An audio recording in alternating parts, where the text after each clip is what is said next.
Hello everyone. This video will explain the difference between nominal and effective rate of interest. Now it's the period of tax planning and you may come across various articles related to investments which can reduce your tax.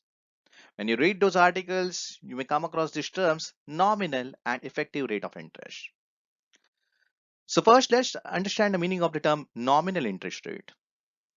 Nominal interest rate is nothing but the rate of interest which does not consider the impact of compounding. In simple words, it's also known as the advertised rate.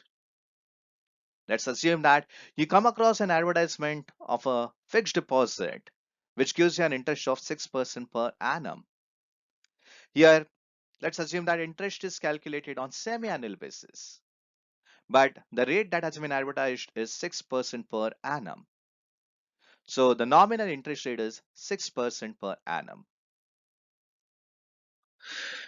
Now let's study the meaning of effective interest rate. Effective interest rate is the rate of interest which considers the impact of compounding.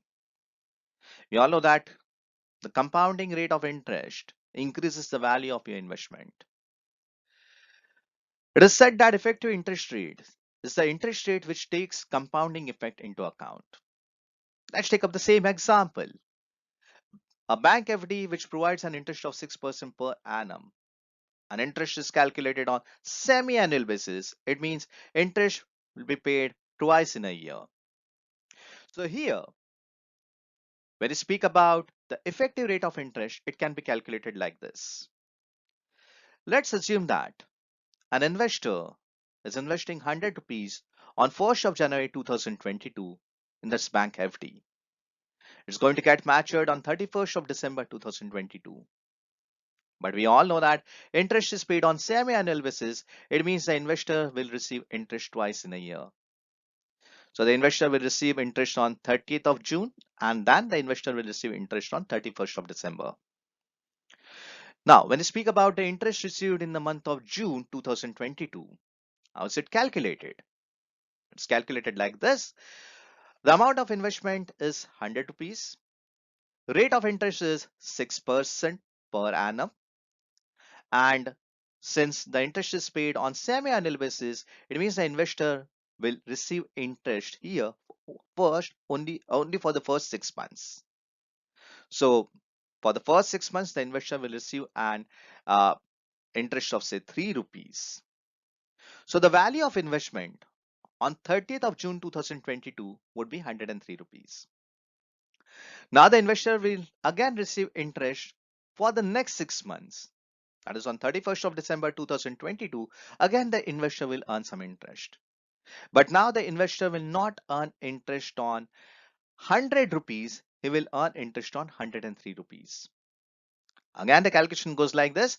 103 is the amount of investment, is the value of investment. 6% is the rate of interest, and the investor will receive interest only for 6 months. So the amount of interest received by the investor for the period of June 2022 till December 2022 is 3.09 rupees. So the value of investment on 31st of December 2022 turns out to be 106.09 rupees. So in this case, we can say that an investor invested 100 rupees on 1st of January 2022 and the value of that investment has turned out to be 106.09 rupees on 31st of December 2022. It means the value of the investment includes the principal amount of 100 rupees and the interest amount of say 6.09 rupees. So here the effective rate of interest is 6.09% and the nominal rate of interest is only 6% per annum. Effective rate of interest is 6.09% per annum.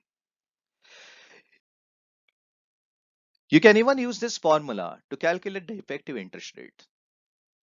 1 plus r upon n, the whole is to n minus 1, where r refers to your nominal rate of interest and n refers to number of compounding periods. In this slide, I have applied the formula for the example that we have studied.